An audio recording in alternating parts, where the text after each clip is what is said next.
T20 ప్రపంచ cup 2024 తర్వాత ఆడిన తొలి మ్యాచ్లో అనూహ్యంగా జింబాబ్వే చేతిలో ఓటమి పాలైన భారత్ రెండో మ్యాచ్లో సత్తా చాటింది. తొలి మ్యాచ్లో బ్యాటర్ల వైఫల్యంతో ఓడిపోయిన టీమిండియా రెండో మ్యాచ్లో మాత్రం అదే బ్యాటర్లు సత్తా చాటడంతో భారీ స్కోర్ చేసింది. ఐపీఎల్ 2024 ఫామ్ను కొనసాగిస్తూ అభిషేక్ శర్మ తన రెండో మ్యాచ్లోనే సెంచరీ స్కోర్ చేశాడు.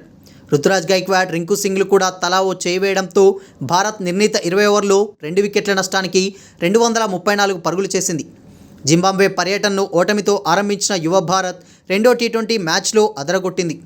5 మ్యాచ్ల సిరీస్లో భాగంగా జరిగిన తొలి టీ20 మ్యాచ్లో బ్యాటర్ల వైఫల్యంతో భారత్ 13 పరుగుల తేడాతో ఓడిపోయింది.